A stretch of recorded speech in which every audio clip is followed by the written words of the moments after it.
tell you tonight that I'm going to do a Bible study with you because I like collaboration with people, and I like to hear from you and not just me talk the entire time. So we are talking about perseverance. That is the subject we're supposed to talk about. Can anyone tell me what the definition of perseverance is, or some of the words that may be associated with perseverance? Keeping on, keeping on. Keeping on, keeping on. I like that. Anything else? Patience. All right. Anybody else got a word that goes with endurance? Surely this is not the first time y'all have heard this word. Well, in the terms of... Go ahead,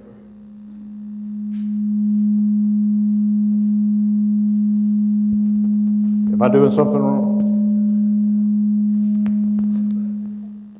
All right, I'll hold it over here. Here is what the definition of perseverance is. It is persistence in doing something despite difficulty or delay in achieving success. That's a big deal, delay in achieving success, especially in society today when you think about it, because it's instant gratification in everything that we do. It is instant gratification in overdrive now, with turbo drive. There was a study that was done with college kids. And professors are now saying they're having to assign projects to them that are much less in span, that are not as much reading, not as much intense detail, because they can't do it. They're so absorbed in everything. Like these smartphones. These smartphones, they really do take up a lot of time in people's lives. If you look at what the top 30 sites are and how much time that people spend on those, they go from place to place looking at all kinds of things, and their thoughts are just consumed with it. Perseverance, committedness, doggedness, things like that really aren't something that people really understand anymore. You have a comment. Go ahead. No, I'm listening. All right, what about tirelessness? Does tirelessness sound like a good word to use with perseverance? Tirelessness. That's a good one, isn't it? Stick-to-itness. That's a good one. Continuance. And let's see, patience was used. Diligence. That's a good word, isn't it? So, let me share with you just one little story about a guy. His name was Jack Canfield. You ever heard of him? Who in here knows Jack Canfield? Tell me who Jack Canfield is. He started, what was the bacon company? Jack Canfield wrote a book, if you've ever heard of it before, called Chicken Soup for the Soul series. You ever heard of that? The whole series. That's right, the series. And did you know that there was nobody that wanted to pick him up to do that, to do those books? Nobody. And he went to 130 different publishers all over the place, and nobody wanted to even talk to him. And he finally went to a publisher, a small publisher in Florida, and they decided they would pick up the book. There's over 250 copies of Chicken Noodle Soup for the Soul now, and over 500 million copies have been sold because of his perseverance, because he didn't give up.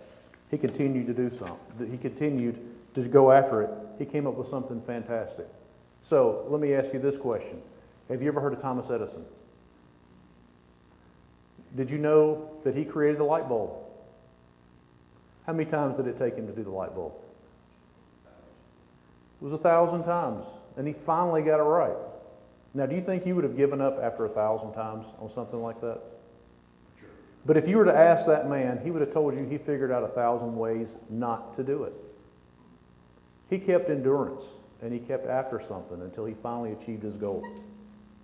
Goals are important.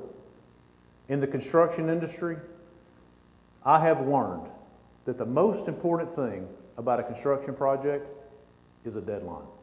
There is nothing more important than a deadline, because that deadline makes everything happen. It makes colors get chosen. It makes finishes get picked. It makes layouts get done. It puts people to work. It sets a time frame for when you have to have people on the job to get things done. The Christian life is a little bit different because when you see a goal, when you see that thing at the end that's a few months down the road of endurance, you can push through and you can get to it. You can make that happen. Every week, people get paid. They go through 4 days in the week, and then they get paid on Friday, on that 5th day. Well, that's tough, isn't it? Some people, they get paid bi-weekly, but you have that endurance to get there because you've been paid. But the Christian life, you don't know when your reward's going to be. You don't know when the payoff's going to be. That brings back the definition of doing something even if it's a delay in achieving success. And so sometimes we get so comfortable in life. Sometimes everything's going so good, or maybe everything is going so bad that we lose our endurance. We lose that stick-to-itness, and we forget what our goal is supposed to be. 55, 56, 57 Chevrolets. Who in here doesn't love those? Every man agrees with that. I mean, that's a great. Those are the 3 great cars that everybody wanted to have. Now, I had a 54 Chevy. I couldn't quite afford a 55, so I had to go to a year before. We made it a great car, and I loved it. I love 54 Chevys now, but there's something about that boxiness of those when it started out with that 55, when it went away from that curvy look that it took all the way up to that point from the 40s, the 30s and 40s. Everybody wanted that boxy look. And when you have that goal in mind, that you want something like that, how many in here had a really cool car when they were young? And you were willing to push through that goal and to have the endurance because you could see that in front of you. And you really wanted to make that happen. And so it gave you a goal to work for. If you lose your goal, if you lose sight of you trying to achieve heaven, then you will lose your focus of what you're supposed to be doing. Now, if you go look at a 55 Chevy and you say, man, I really would like to have one, I'm going to really work hard at that. And then when you see that they're advertised for $65,000, you say, that's a little bit more endurance that I want to put into buying one of those cars.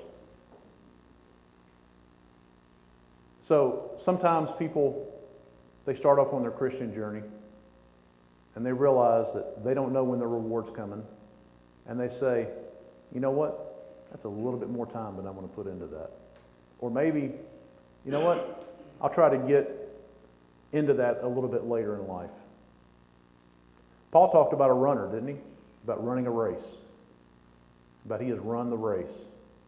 And you don't just up and run a race now, do you? I mean, doesn't it take some preparation and some time? Some qualifications that you have to meet. And we talked about the qualifications really earlier. The qualifications are to obey the gospel. And then you can start working up your endurance to be a runner. And it takes time and it takes effort. One thing that gets me is if you look at Matthew chapter 18 and you look at where the apostles, they were arguing with each other about who was the greatest in the kingdom. And Jesus called over, you remember, into the midst the child, and he said, unless you become like this child, you're not going to enter the kingdom of heaven. But what really gets me is in verse 7, he says, it's necessary that temptation takes place. It's necessary. Why?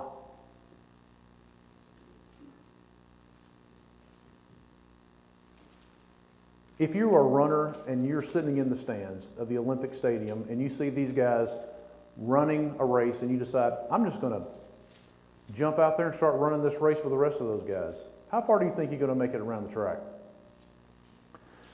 There's a verse that I love. It's in Ecclesiastes chapter 9, verse 11. Solomon, smartest man, wisest man that ever lived. And he said, I have seen something else under the sun. The race is not to the swift or the battle to the strong, nor does food come to the wise or wealth to the brilliant or favor to the learned, but time and chance happen to them all. There's somebody who is in this audience that taught me the ultimate lesson about running that race, and that was my dad. And I have to tell you the story. It's a great story. I was about 10 years old. We were in Odenville, Alabama. It was Christmas Day. we were visiting his mother, my grandmother, and remind me, and just correct me if I'm telling the story right. I think I've got it right, even for maybe a 9 or 10-year-old boy, how the story went. So my dad, he was pretty fit.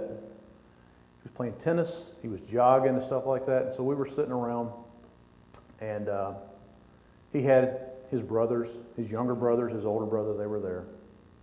And they built this house in a floodplain. Just a terrible, terrible place. This house should have never been built there. It was low. You're literally looking at the water level. There's a bridge up over there, up higher, 10 foot higher than the house. And every time it would rain, there'd be a watermark in the house.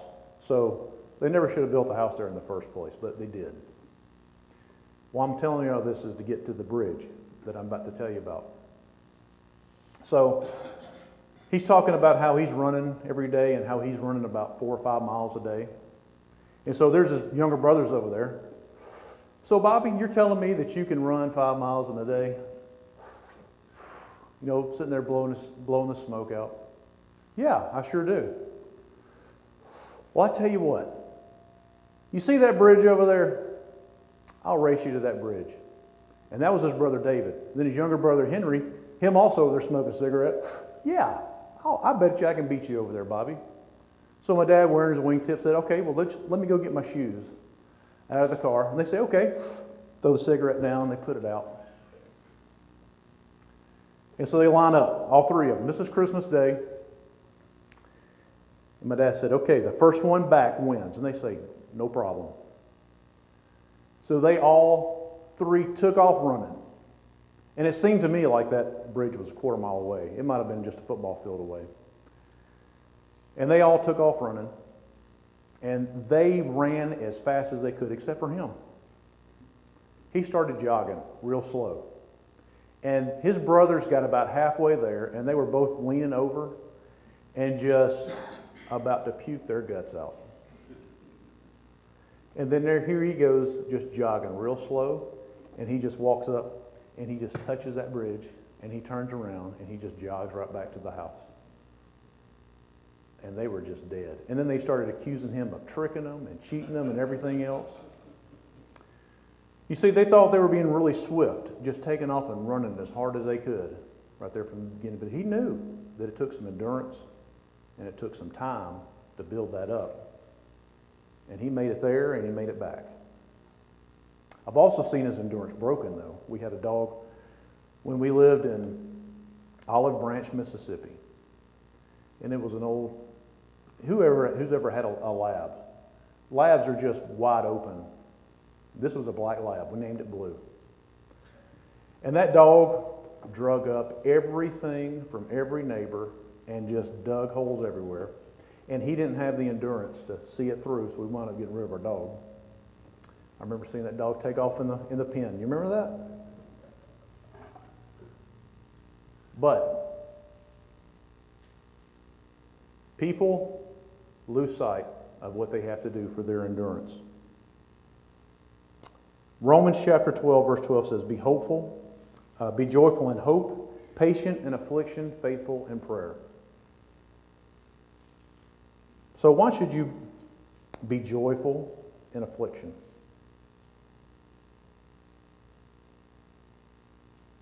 When you're jogging, or you're lifting weights, or you're doing something like that, are you building up your body? Are you making it stronger? Are you making it better? Yeah, you are. And every time that you overcome that temptation, it makes you stronger. Makes you a stronger person. Makes you a stronger Christian. Makes you stronger in your conviction. If you've ever been persecuted and you make it through it, you're stronger for it. And so that happens to people a lot of times. What about this one, Galatians 6:9? Let us not become weary in doing good, for the proper time we will reap a harvest if we do not give up. You will reap a harvest if you do not give up. At the proper time. Who knows when the proper time is? I was sitting out here waiting for people to get here because I drove straight from work. I saw an ambulance rushing down the road, all the lights on, sirens, everybody pulling off on the side of the road. Ambulances don't go for somebody who's got a hangnail or something minor. I mean, it's probably something major going on with that person when they were rushing them either to the hospital or rushing to pick them up. You never know when your time's going to be. But that's what's so hard to keep that endurance, because you think, especially when you're young, that you have forever. You're thinking that there's no end in sight. You're thinking you're invincible. The way people think nowadays, they say that the new 40 is the new 30 and the new 50 is the new 40. They're always trying to back it up and make people more immature. Make you think you're going to keep on living. It all comes to an end. Even if you go back and you look at the genealogy in the Old Testament, you'll see those men who lived for hundreds of years. They lived a long time. Some of them were alive when they saw the floodwaters come and destroy them. They lived up to that point. And so, if you really take a look at that, you'll see that everybody at some point dies. I mean, you can feel great one day. Health is a very fragile thing. It really is. Because you can feel on top of the world, and it takes just one incident in your life, you're devastated. You can never get back to where you were. You may have a stroke, a heart attack. You may not see tomorrow. And people don't have that endurance.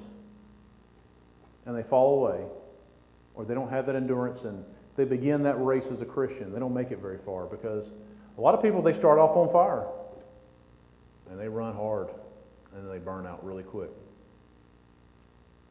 So, what about James chapter 1, verse 12?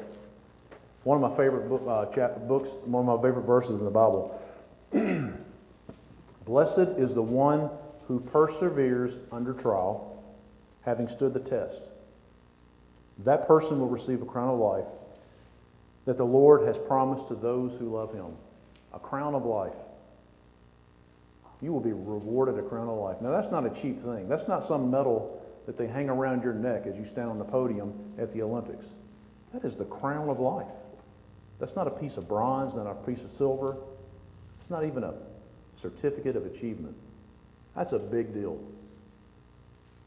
The man who has standed, or woman who has standed the test of time, who have withstood the test, you will receive that crown of life. So, do you think that maybe you go through trials in your life because you were trying to get something that is supremely immeasurable, very valuable, like I talked about, that 5-star recipe? I mean, it is it. It is the ultimate. There is nothing that you can achieve that's higher than that crown of life. It's worth everything. And we lose focus of it because we get so caught up in the things of this world, or we get caught up in the things that some people do to us, or we get caught up in the internet. Guys, if you go and you look at the statistics of the top 30 websites that are visited out there, you're going to see that about 5 to 6 of those websites, of course, at the top would be Google, and then you would have Facebook, which they're building a huge Facebook facility not far from here. I mean, think about that. They're telling everybody to go paperless, and they're building this multi-billion-dollar facility to house information. It's crazy. And they're building them all over the place. But one thing that people are getting caught up in now is the top 6 of those 30 are pornography sites. And they take people's focus off everything. And people get involved in it, and they ruin your life. If you've got kids or grandkids, you better pay attention to those little smartphones they have, because they are the gateway to some bad things. They have Snapchat, they have Twitter, and all those little things people don't realize, but they are gateways to some bad things, and they influence the young people. They take God out of their lives. I mean, I remember not long ago that the main focus of the church was we were always preaching and railing against the denominational churches out there. I mean, we'd stand up here and we'd preach forever on it. And we'd talk about denominations and how wrong they are. And I'm not saying that they're right. But we lost focus of what the problem in this world is. And the problem is not the denominations. The problem is the devil. The problem is the devil. And so we've lost so much focus on preaching against the devil and not focusing on what needs to be done to get people to where they need to be. And so the devil is the cause of every bad thing. He's the one that's ruining everything. And people are allowing God to be taken out of their life. Just recently I read where, and you all may have read the same thing, that they just recently held the first satanic worship service on a U.S. Navy ship. Isn't that fantastic? I mean, where are we headed as a country? Where are we headed? And now there's some cities where they have even allowed satanic symbols to be put up in public worship places. And there was a group that they sued to take down the World War I monument up in Maryland that signified, and it was a huge cross. It's right there in this big rotunda where people turn around because they say that it is offending them. And so they want to take down the cross. The Ten Commandments removed. Where's our endurance? I mean, are we ready to give up? As long as you got life in you, you better have fight in you. You better be willing to get out there and fight. 2 Thessalonians 3:13 says, "And as for you, brothers and sisters, never tire of doing what is good." You know, a lot of times we get so caught up in picking a political side, and politics has ravaged this country. It has torn this country into pieces because of politics. And we'd rather pick a side and point fingers at everybody at what's going on than thinking about what we're really supposed to do. We're supposed to be part of the kingdom of light. Now, we are supposed to stand up for the good in this country. But when did you ever think that you would see people marching down the street and cheering the fact that they can have a late-term abortion, that they can kill a baby up to 9 months? Yes, let's celebrate that. I mean, where are we? Why are we silent? To me, the absolute biggest crime in our society, and that we will probably this country will probably pay the price for someday, is the murder of the innocent. And then people get upset with you because you say something and because you stand up. And I even had some discussions with people when they passed that heartbeat bill here in Georgia. They got mad with me that I defended that. We're going to lose business. The film industry, they're going to pull out of here. That's so stupid. If you be quiet and you don't say anything and you don't have the endurance or the courage to stand up and say something, where is the voice for the innocent? Who is going to be that person who stands up for them? It has to be us. We have to have that discussion with people. And we're afraid. We're afraid of the conflict. We're afraid of dealing with these social issues because we don't want to be beat down. We don't want to be like the outcast person. But we are supposed to be set apart from the world. We are supposed to be different. And if you're blended in with the world and the rest of the world doesn't recognize you from any different than anyone else, then you've lost your endurance because you're supposed to be different. You're supposed to have that stick-to-itness, that doggedness that keeps you different from the world. You're not supposed to blend in like everybody else. Let's see what else I've got here. Oh, Ephesians 6:11. Put on the full armor of God so that you can stand against the devil's schemes. That'll help you have endurance, won't it? What is part of putting on the full armor of God? Is it your prayer life?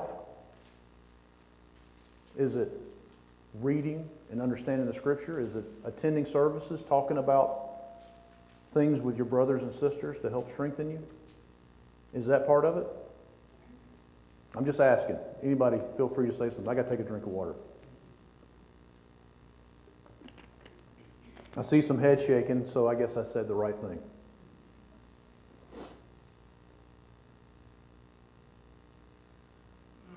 So it's important that you put on the full armor of God because the devil is always after you. You know, the devil is described in 1 Peter 5:8 as what? I didn't hear you. You didn't roar very loud. A roaring lion is exactly right. And I'm here to tell you that a roaring lion will confuse you. But here's the thing about a roaring lion too. It can also be very quiet, and it can sneak up on you, and it can destroy you. It'll roar after it's destroyed you, after it's too late. So, what I'm trying to say is that you may think that you're strong, and you may think that you do have the endurance, but sometimes the devil will attack you in places if you don't have the armor on, in places you never ever thought that he would ever attack you. And you think that you're strong on all fronts, and then all of a sudden something happens, and you say, man, I didn't see that one coming. And he takes you down. He will. And your life will be completely changed. You've got to struggle to get yourself back to where it's supposed to be then. And a lot of people, when they see what it takes to get themselves back, or what they may have to sacrifice in their life to get back to where they need to be, well, then they lose focus. It's kind of like that 55 Chevy that you see that's $65,000, or that 57. It's got to be the 2-door. It can't be the 4-door. But you see how much it costs, and then you're saying to yourself, I'm just not willing to pay that price. I'll just drive this little Volkswagen, which, by the way, I like Volkswagens. I drove a Volkswagen for a long time. One thing that we didn't have a lot of money when we were growing up. Being a preacher, that's one thing that you do, kind of sacrifices, is pay. But we learned how to work on Volkswagens. We got so good to where we could drop an engine out of a Volkswagen and put a new one in about 30 minutes, couldn't we? We could drop a whole transaxle and just basically rebuild the whole rear end in about an hour. We'd have it back on the road. We wanted to go hang out with our friends, had to swap the motor out, we'd go drop it down. And that's one thing, he made us get out there and work on that stuff, and we learned how to do it. So it was a lot of fun. Looking back on it, it wasn't as much fun then, but it was a lot of fun. So when people see what they have to pay for that price, sometimes they're just not willing to do it. Luke 21:19 says, you stand firm and you'll win life. Stand firm and you'll win life. And so, are people willing to do what it takes to stand firm, to win life? Are you willing to stand in front of people and have that discussion on Georgia's heartbeat bill? Are you willing to stand and have that discussion with people on these social issues that you know they're just going to beat you down with? But you got to stand firm and not be afraid to say it. I never thought that I would see the day where the use of marijuana, and not in a medical way, in just a wide open recreational way, would be so wide open in America. So a few weeks ago, like you said, I flew out to California doing a project for Avis, the car company, and is at the LAX airport. And so we're building some buildings, some canopies right there at the airport. And as soon as you pull out of the airport, there is a big marijuana leaf on a billboard in California, and it says, the new normal. The new normal. And then there's another billboard as soon as you go down from there, and it's called Weed. I better not say this. Somebody may download the app. But there's an app that helps you find weed out there. And it's called Puff Puff Click Click. And then it adds that app right there at the end of it. It's open. It's wide open. We've opened Pandora's box so wide that it can't be closed back. They say that it's not uncommon now to walk through. Who's ever been to New York City before? New York City. Man, I tell you, it's exciting. That's an exciting, busy place. It's a lot of fun to go there. But they say now if you walk through Times Square, it is not uncommon for you to just be hit in the face with big puff of marijuana smoke. And you'll smell it. And when you smell it, if you don't know what it smells like, once you know what it is, you'll never forget it. It's there. It's everywhere. People have lost their endurance to stand up and say something.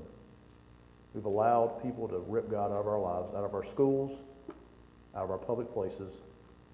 And as we cower in our homes and in these little church buildings that are shrinking in size, shrinking in number,